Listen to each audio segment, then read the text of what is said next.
Hi everyone. Welcome to this research seminar series at IMA. Today we have with us Professor Ananya Sen. We are very excited about that. Just brief introduction about Ananya. His research interests center around platforms with a special focus on the media, education, entrepreneurship, and more broadly, the digital economy. Ananya uses a variety of empirical techniques to analyze data from field experiments as well as observational data to gain insight into broad research questions. Before moving to CMU, he was a postdoc associate at MIT Sloan School of Management, and he received a PhD in economics from the Toulouse School of Economics. Apart from this, Ananya is doing some very fascinating work, including this one. I did go through the paper, so I was very curious. So quickly I went to SSRN and downloaded the paper, and he's doing some really great work.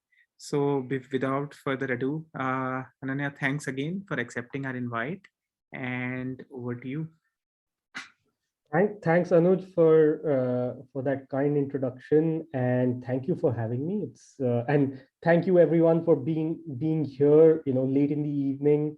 It's what 8 p.m. right? So just thank you for being here and being here for the next hour. As Anuj said, just any questions, feel free to interrupt me. I don't know if I'll have time for everything, to go over everything. But I'll try my best to introduce you to like the big picture issues here and some of the details of our study. So this is joint work with Avi Kolis, who's an assistant professor at UT Austin, Alex Moring, who's a fourth year PhD student at MIT Sloan, and my colleague here at Carnegie Mellon, Alessandro Acquisti. And I'm going to talk about the value of personal data, and in particular, people sort of like inability to potentially value their own data and how this might vary across key demographic factors, and what issues that might lead to when we think about data markets, data dividends, etc.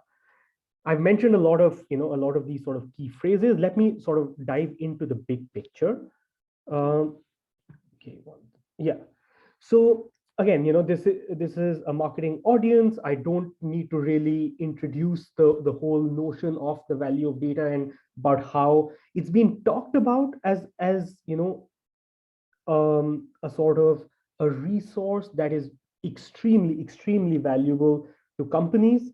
Online platforms in particular. If you think of algorithmic targeting, in ML models, what's the key ingredient? Data. If you collect data on an online user, you can actually sell it to a data broker and make money off of that. So there are, you can think of the value of data in a variety of ways from the point of view of the online platform. And it seems to be as a key resource that online platforms are after. But now, as personal data seems to be creating a lot of value for online platforms, there's this concern that it might lead to sort of an unequitable allocation of the value across the platform and the user. And hence, there have been several proposals recently focusing on trying to sort of create a data dividend sort of process where online platforms that utilize users' data actually share that value with the users themselves. So this has been introduced, or they've thought to introduce it in California.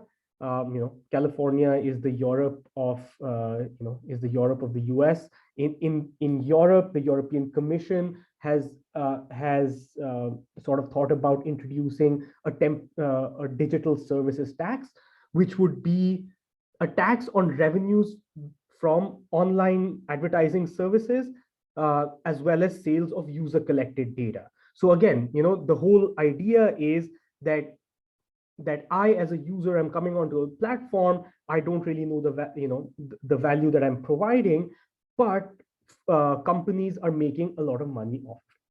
There's also social movements that are talking about how big tech should be paying users for their data.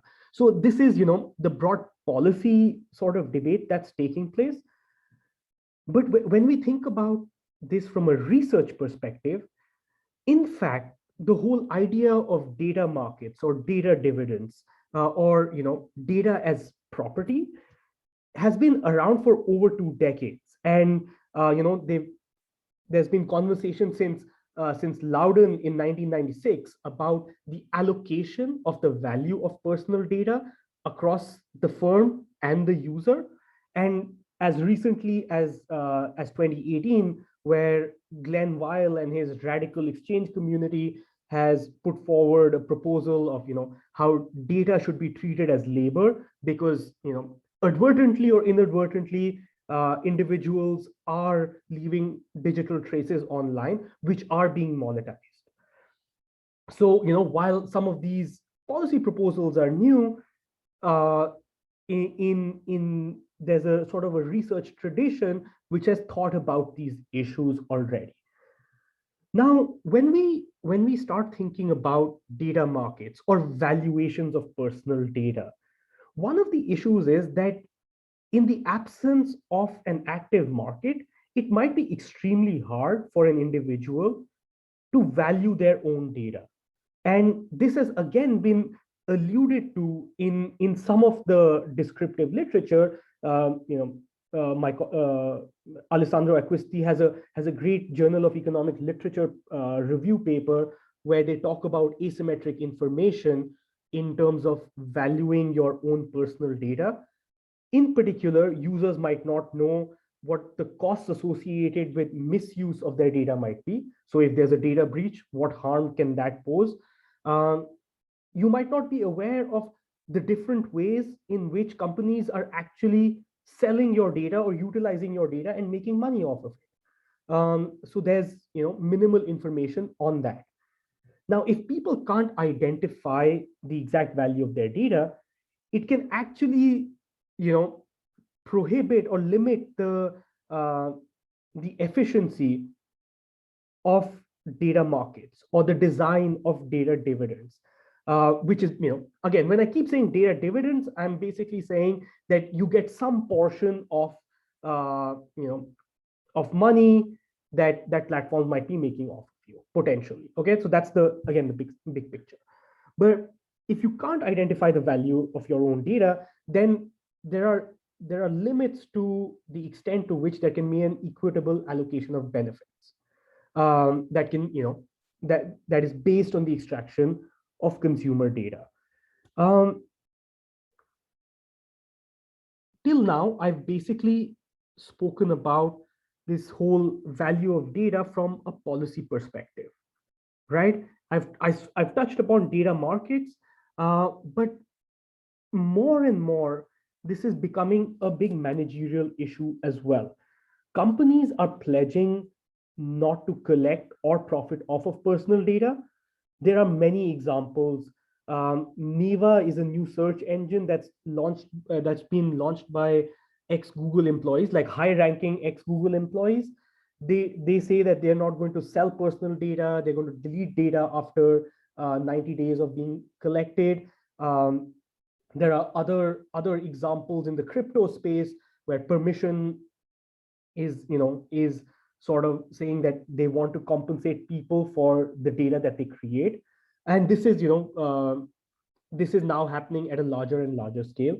And as I mentioned before, there are social movements that are talking about data payments and privacy.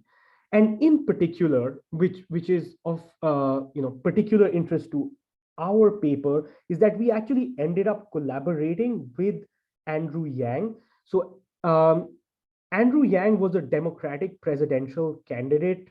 So he was in the Democratic primaries in the US presidential elections. He didn't actually get the nomination. Joe Biden got the nomination, but Andrew Yang has this data dividend project, and this is the organization that we actually collaborate with. Yes, there's a question here. Yeah. Hi, Tanmay. just a quick Yes. clarification. When you call Yes. say value, is it something latent or you have some monetary value in mind, some measurement or something? Yeah, so that's a good question. I think so. Right off the bat, I think it's really hard to measure the value of data like monetarily, right? So if we go back to my first slide where the economist says that data is the new oil and stuff like that, that's a bold claim, but it's hard to measure the value even from a firm's perspective. But when I'm talking about the value here, I do mean monetary value, and even though it's hard to measure, it can be proxied in a few different ways. For example, gains from personalization. I get more data on your browsing behavior. I can serve you better products potentially, right? But that way, I'm also making you stay on longer. I'm making you the probability that you switch to other platforms less. And then there are sort of value that you can extract by selling my data to third-party brokers. So, and a lot of those you probably don't appropriate. So those are a couple of ways in which I think the policy space has thought about it. And then there's a latent value, which is the privacy value, right? So there's the monetary value and the privacy value, and I will talk about the two of those when I talk about the results, because actually it does come up in our results that let me just move forward and tell you what one of the results is that when we provide you with information about like the objective value of the data, that Facebook is making so and so amount of money from your data, or off of your data, that will shift your valuations, but not completely.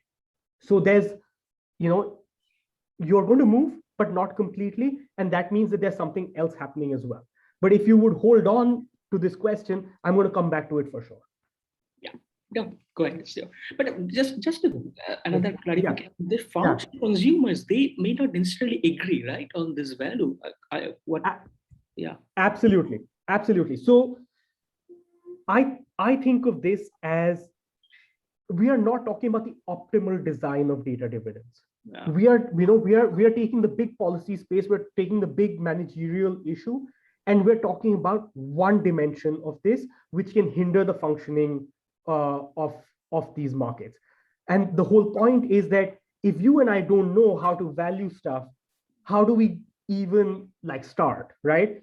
In the same way, like the European Commission talked about like a 3.5% tax on like third-party data, like on digital ad services, and if you sell data to third parties. But how do you arrive at that 3.5%, right? It's just, yeah, I think I need to be very clear that this is going to be a descriptive paper. It's going to be a first step in trying to think through one dimension of this problem, and a couple of caveats that I'll come to later. Yeah. Okay. So what am I doing? What are we doing in this paper? What we want to do is first simply estimate the distribution of user valuations of personal data, and we want to focus on heterogeneity across demographics. We're going to focus on race, gender, and income. We're going to set up a sort of a data market where we try to actually buy people's Facebook data, and this would be all of their data, including personal messages and pictures, etc. We're going to have two samples, a representative sample, and this would be representative of the internet population of the US, and a more data/privacy conscious sample, which would be based on the collaboration with the Data Dividend Project, which is Andrew Yang's organization. It's a social movement which is trying to build a group of people so that they can negotiate data valuations on the group's behalf. After we sort of pin down some of these valuation distributions, we're going to provide people with real information. And we're going to try and see whether they actually update their valuations based on the information that we provide them. And we're going to randomize them into two potential information treatments. That one will be about how much money Facebook makes off of, like just general revenue. And another one would be about existing data misuse settlements. And what this is doing is that it's actually trying to put some numbers that are actually out there on data valuations. And again, going to Tanmay's question, as you can see here, there's the revenue part, which is to some extent quantifiable, and then there's the data misuse part. That is slightly more subjective or latent, but more and more as we get these data settlements, there are external parties that are actually agreeing to like dollar amounts. So that's what we actually leverage in this paper. Just to give you a sense of the results before I dive into the details, we find, ex ante, before we provide any information, we find that ex ante valuations are highly dispersed, which sort of makes sense given that, data might be hard to value. Your personal data might be hard to value. They are bimodal in nature, and they are heterogeneous in race, gender, and income. In particular, underrepresented demographics, such as, in the context of the US, Black Americans tend to systematically have lower valuations. Women tend to have lower valuations. Lower income individuals tend to have lower valuations. When we provide them information, it actually reduces the dispersion. In particular, this information seems to be valuable or exactly for these low valuation individuals. So for people who had ex ante low valuations, they tend to actually move their valuations up. And it'll be based on the, we provide dollar amounts in the treatment, so it will be based on that. But as you'll see, the result is not as straightforward as just providing them a dollar valuation. And that would sort of lead us to the third takeaway, which is that these information treatments don't eliminate dispersion or heterogeneity. They reduce it, but they do not eliminate it. And again, going back to the, maybe this will become the theme of the talk, where I'll keep going to Tanmay's first question, which is that there's an objective valuation, and then there are subjective intrinsic factors. It seems that objective valuations do move the monetary amount that you're willing to ask for, but clearly subjective valuations also play a role. And these are two themes that we're now finding in the literature over and over. So this is going to be, the broad paper. Very quickly, I'm going to dive into, 2 minutes into the contribution. There's a privacy literature which talks about, valuing your privacy, and valuing your privacy on different dimensions. Tesseri Lin has a really nice paper which is forthcoming in Marketing Science, where she talks about, I think the main thrust of the paper there is a framework to think about objective uh, um, objective utility going to an individual, when you provide data to a company, and trying to separate it out from certain privacy taste-based measures. When I've been talking about this paper in terms of the value of data, one can think of it as the flip side of the value of privacy.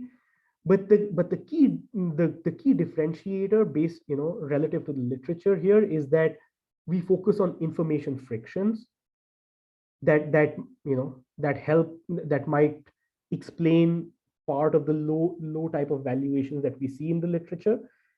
Moreover, we focus on variation across demographic groups, and we highlight how providing information might have an impact on these valuations. There is another set of privacy type of papers which actually elicit privacy valuations across a variety of dimensions, but they are not incentive compatible. And here we're going to use incentive compatible mechanisms.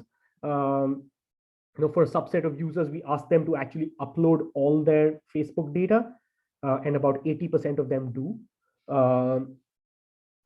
And again, the thrust of the paper is that we're talking about very sensitive data here. So we're talking about all your private messages and all your pictures, etc. So those are the two main areas that we think we're contributing, and then in the paper we elaborate. Okay, so if there are no more questions, I'll move into the design to give you a sense of. Yes. Okay. So what does the experimental design look like? It's actually super simple. We wanted to keep it super simple. We didn't want to prime people with anything. So our valuation questions are simple. Our information treatments are simple. The first step is basically, you have your standard intro, demographics, etc. Then you ask, how much for how many dollars are you willing to share your Facebook data? And this is all your data, including private messages, etc. Then we provide information interventions. Again, people don't know that this is going to happen. So after we elicit their valuations, we randomly assign them into providing them information about revenue, about Facebook revenues, or a recent data misuse settlement that took place in the US with Facebook. And then we simply ask them, okay, this is the information. Would you like to sort of change your valuation or update your valuation? Again, everything will be done within an incentive compatible setting, and it's reasonably high stakes. So I think we wanted to keep it simple so that people don't get don't get a sense of what we might be trying to do, etc. And then we elicit some more details at the end. Again, this might be like their privacy attitudes, their political attitudes, etc. were elicited at the end of the survey, just so that we don't prime them to think about politics, to think about privacy. We just want them to come in with a sort of a clean slate. Yes, Tanmay. Yeah, don't you think there could be an experimental demand effect, specifically in your second experiment, when you give some information and ask them to revise it? Then right, yeah. So I think there are two points here. That, I mean, based on my reading of the of the experimenter demand sort of papers, is that if it's generally if you're within an incentive compatible setting, in an anonymous type of setting, where potentially high stakes, where you're talking about giving up your data. It shouldn't be the case. It shouldn't be the case that experimenter demands matter that much. No, there's an AER paper which shows experimenter demand. Maybe you're referring to that literature, but experimenter demands are reasonably limited from what I understand. I guess a sub part of the experimenter demand issue is the need for like consistency, right? Like, because I've said something, why should I change? Or I want to be consistent. I want to stick to my initial thoughts, and that would, I think, only sort of provide a lower bound to our information treatments, I would think.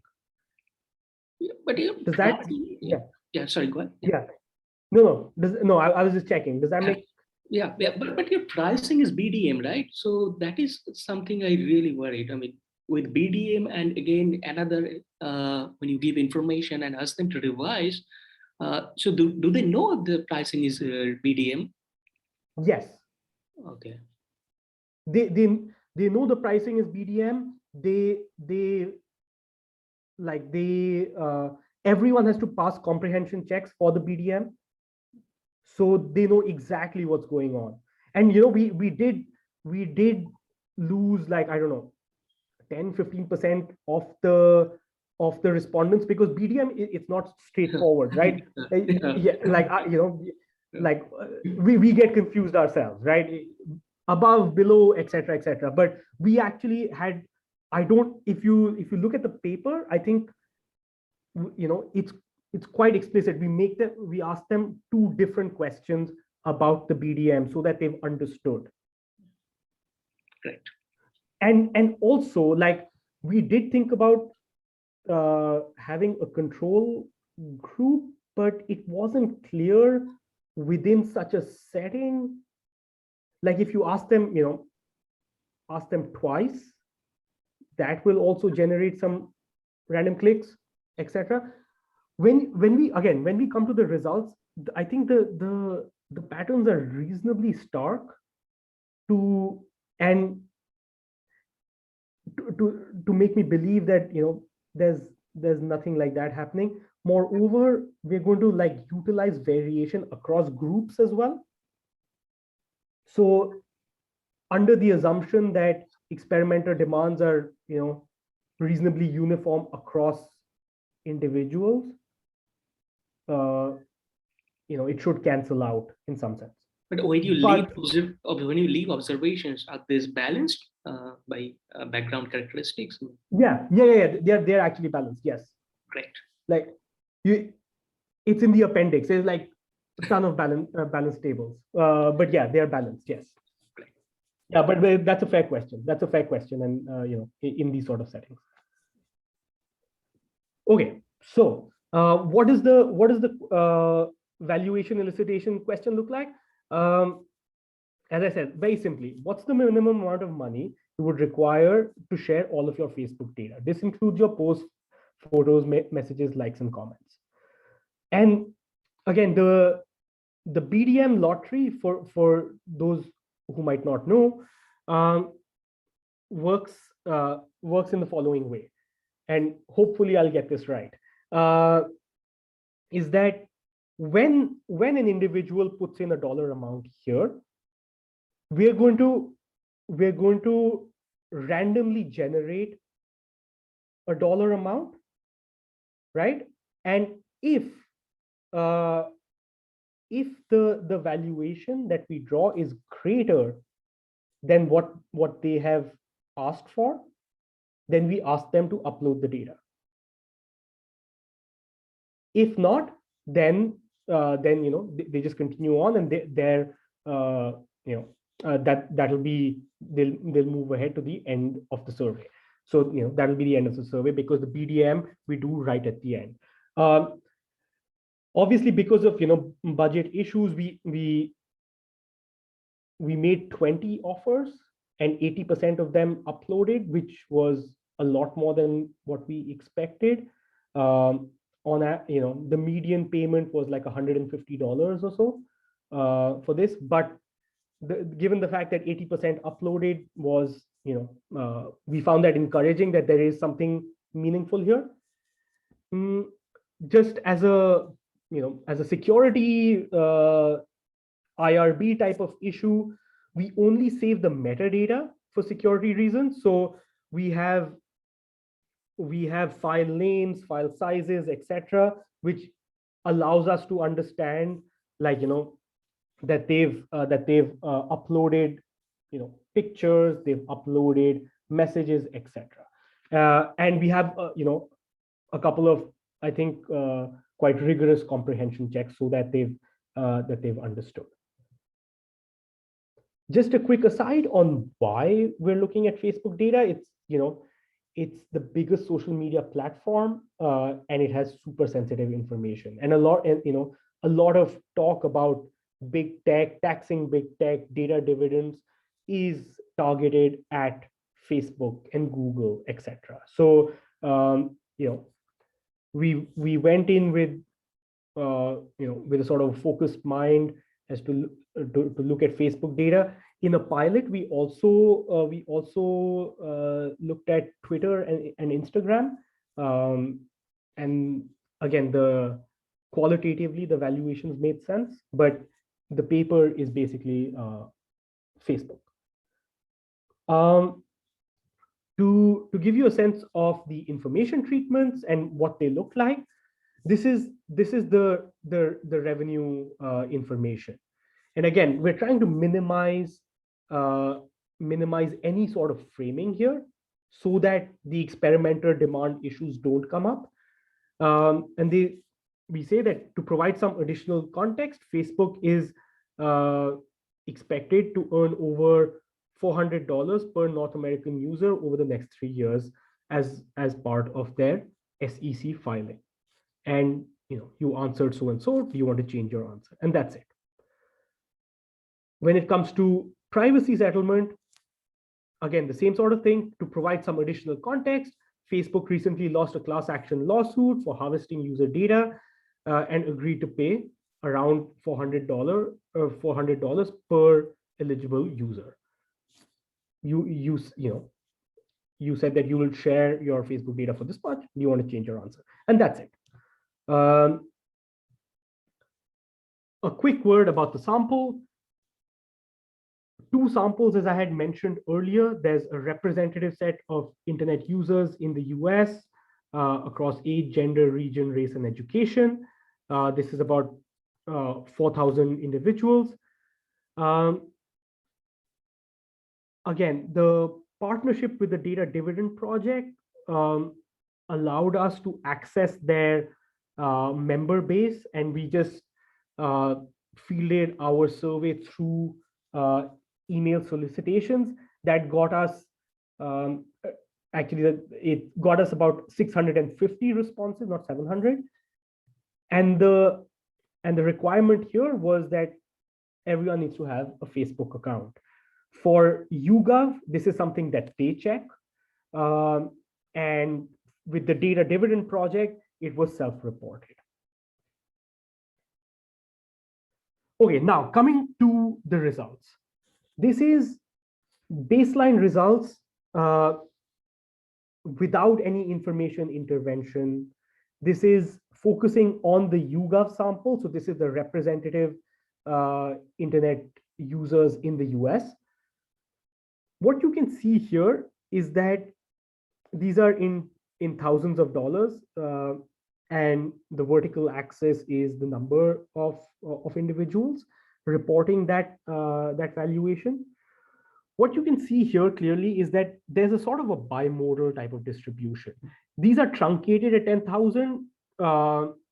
Basically, our understanding is that these super high valuations are basically an expression of unwillingness to part with the data. So you have a chunk of people who are just saying, no, we don't want to part with our data, at least in this setting, right? So these are context dependent factors, but at least in this setting, we're not parting with our data. But then there are also a good chunk of people who are saying, well, for $100 or $200, here you can have everything. So this is, sort of the first stark result that comes out, and there's very little sort of in the middle. There are people, but this is how they're thinking of stuff. Well, this is a histogram. Through most of the talk, I'm going to talk about these CDF representations because it's easier to compare. We're going to be comparing groups, etc. So this is just the CDF representation of the histogram, and as you can see in the histogram, and it translates into the CDF, there are these sort of discontinuous jumps here, like here. This is probably like $5,000. This is probably $1,000, etc. So people are using some of these heuristics to put a value on their data. There's limited information to sort of benchmark your valuations. So you go to some of these round numbers. Now, this is the YouGov sample. When we compare the DDP sample to the YouGov sample, so we sort of flipped around colors here, you can see that the DDP sample, which is potentially people who are more engaged with the privacy and data conversation, their distribution is shifted to the right, which means that for every valuation, there's for every valuation here, there's a higher fraction of YouGov people, which means that the distribution that is shifted to the right has people who have higher valuations. So, that's, again, something to keep in mind going forward. You can see that the data dividend curve is shifted to the right, which means that in general, individuals who are engaged with this sort of social movement associated with privacy and data tend to at least value their data more within the same setting, which is a good sort of check on just the common sense way of thinking about this sort of setup. So this is like one dimension of heterogeneity, and we actually like this because it's sometimes not easy to get your hands on such a sample of users, while in the representative sample there are ways of doing it.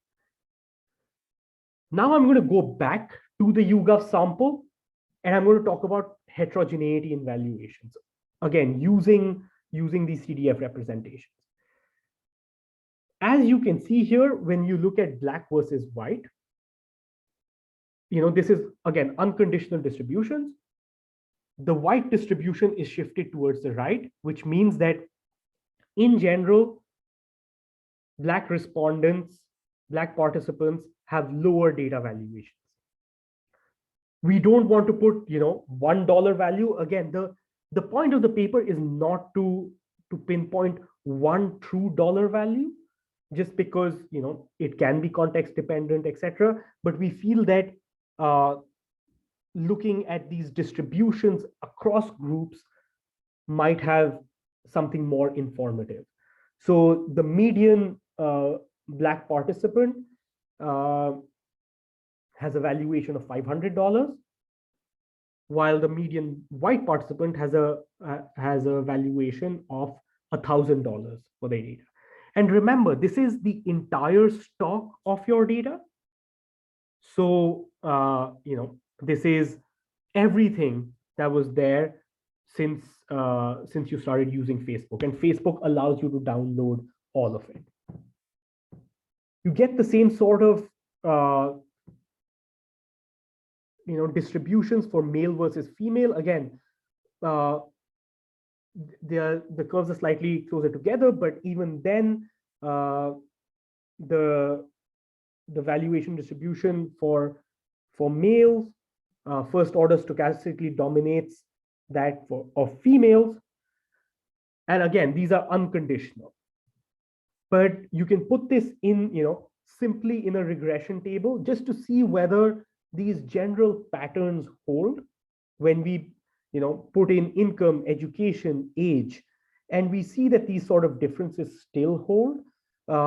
We also had some questions about the amount of Facebook usage, how long they've been on Facebook, etc. And these results still go through. So again, this is correlational, but a first step in thinking through some of these sort of stark patterns that are coming across.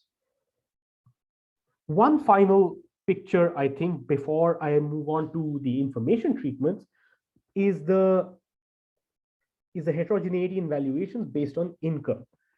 And here you see is that the willingness to accept is monotonically increasing in income.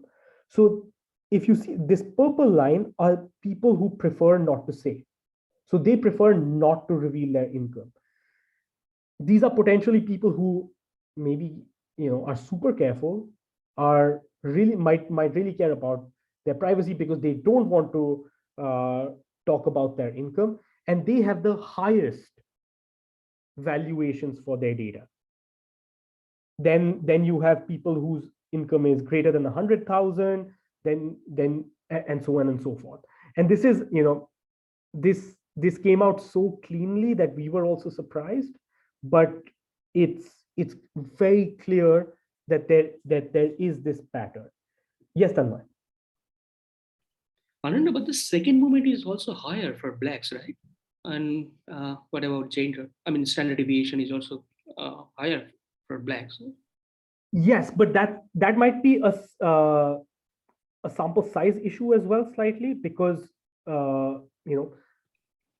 it's representative of the US population, so the N is just much higher for white than black. Yeah. So I think that's part of it. So could it be also possible that there is more within heterogeneity among blacks? Could it be also possible within groups? Within groups, yeah, could be. Yeah, if you take an information perspective here, one could expect that as well, right? But yeah, I think that's a good point. We are focusing across groups, but within groups, it might also be interesting to look at. Yeah, that's a fair point. That's a good point. Yeah, I'll look at that. Thanks. Okay, so I have like 10-15 minutes left, so I will swiftly move on to the information treatments. So after we elicit our baseline valuations, we randomly assign them to either a settlement treatment or a revenue treatment, and try and see if that has any impact on their valuations. And I think the result is reasonably stark, which is that, to remind you, in each of the information treatments, we just said that $400 seems to be the value that is being talked about on the market, whether it's for data misuse or Facebook revenue projections going forward. And what we find is that I'm zooming in to people whose valuations are, say, less than 1,000, because all the updating of valuations is basically happening for low valuation people, and after that there's no real change. So the red curve is the initial distribution of willingness to accept, and the revised willingness to accept is the green one. And you can see that and this is for both the treatments combined, as you can see, the green line, the revised valuation, shifts downwards. So the low valuation people are shifting their valuation upwards. But that is the only action that we see here. And if you extend this further, it basically stays the same. And so, Tanmay, going back to your experimenter demand question, we also see, I'm going to come to the other sample, we see the same sort of patterns. So I have a hard time reconciling this one with just simple experimenter demands. But if you come up with a explanation, let me know, like, even down the line, because we were thinking of actually also carrying out like a placebo sort of survey where we just ask them twice. And, technically we did actually ask them twice, once, once right up front, and then another time after the BDM, to make sure that they are right. So that's why we feel that this within variation is actually pretty decent. But anyway, so that's a technical aside. But again, this was reasonably stark. And again, one thing to think about is, who are the people who had the low valuations?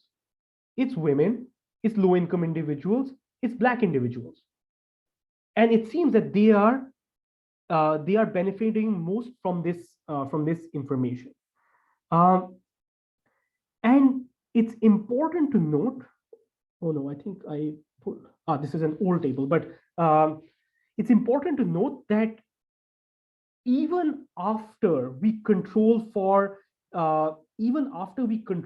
baseline valuations, we see that women, low income individuals, and Black individuals update more. So even conditional on your initial valuations, we find that it seems that females and Black individuals are more likely to revise. So there might be a role of information here. Maybe I'll spend just a minute on this table, because we also have some questions at the end line where we're eliciting, just stated subjective valuations. I want you to focus on privacy is a right and market is correct. People who say that privacy is a right tend to have a higher willingness to accept. So they have higher valuations. While people who think that the market is correct tend to have lower valuations. After we ask them to revise their valuations, this goes down a bit, but the differences still remain. So again, this is going to the notion that there are some objective factors and then there are some subjective factors. People who think that privacy is a right don't tend to revise their valuations at all. People who think that market is correct do seem to respond to dollar valuations. So they are affected by dollar numbers that we show them. So it's sort of consistent with this, idea that there are these two different types of issues at play, and it also comes through when we look, look at these end-line belief questions. So I have a couple of slides left, but I want to go into this, and I have a few minutes, I think, so I should be fine. Now, remember, I was talking about revenue and settlement treatments, right? And the previous analysis that I showed was everything combined. What we do find is that conditional on being lower than conditional on having stated an initial valuation, which was lower than the dollar amount that we mentioned, both treatments are quite effective. But the updating is asymmetric. And remember that any sort of reference point effect would have predicted symmetric updating. So this result cannot be explained within a simple Bayesian framework. So there is, maybe there's a reference point effect plus a loss aversion plus something else, but it's not as straightforward. Now, within the revenue and revenue and settlement treatments, we find that the settlement treatment seems to work a bit better in term, by work a bit better, I mean, people tend to respond more to that.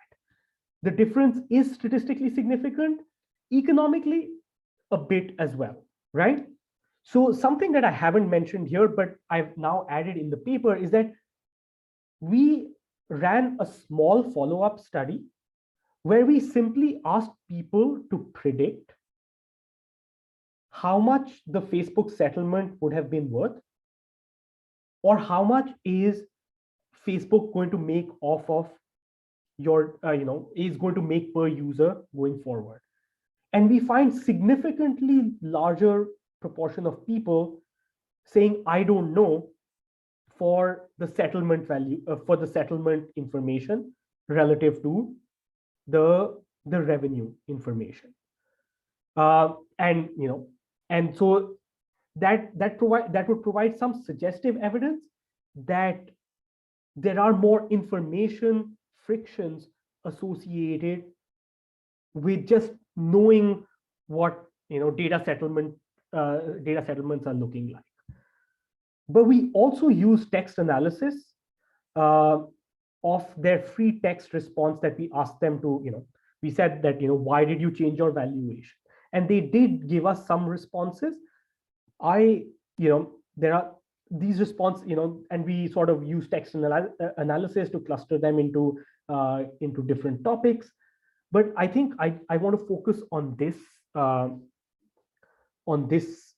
picture, which is that the revenue treatment made people think much more about Facebook revenues.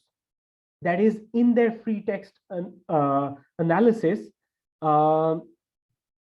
they started talking about $400. They started talking about $400, etc.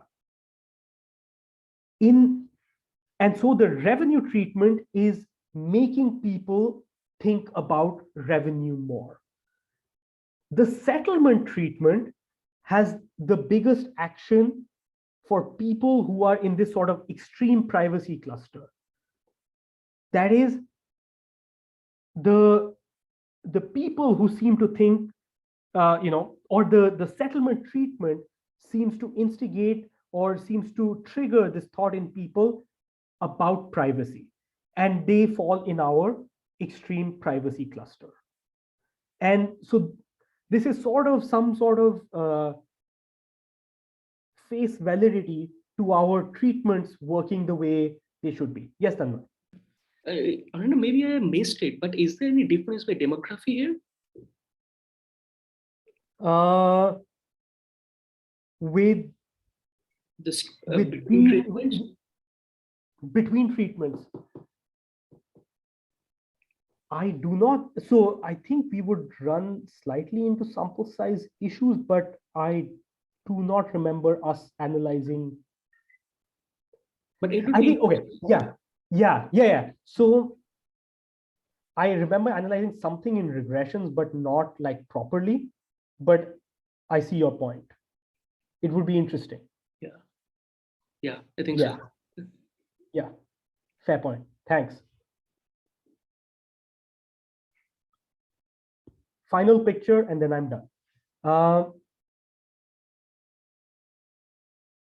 This is showing the revision of valuations for the representative sample, which is the YouGov sample. So the first two, the top two lines, the green line is baseline YouGov, and then the purple line is baseline is revised YouGov. And here I add the data dividends sample as well. And what's happening here is that similar to the YouGov sample, the data dividend sample is also updating its valuations, but mostly at valuations lower than 400. And after that, it's basically, the distributions overlap between the initial valuation and the updated valuation. Now here, the overall takeaway for me is that the rates of updating across the two samples are actually quite similar, which means that for people who are associated with the data dividend project, who care about privacy and have higher valuations, still have limited information about what the dollar valuations or about what the market information might be.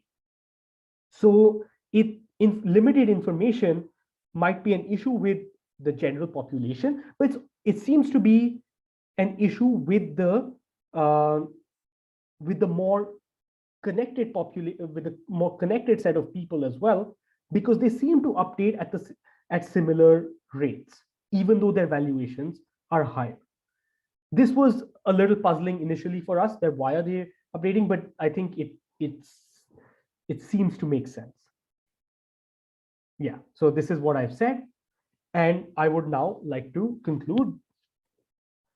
Basically, what we've tried to show is, look at the value of Facebook data, look at distributions across demographic groups.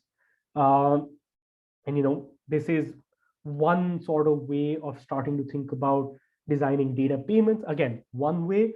We're not saying that, these valuations are the ground truth, but again, the sort of patterns across groups, the revisions across different types of valuations, etc., seem to suggest some meaningful patterns in how people think about this.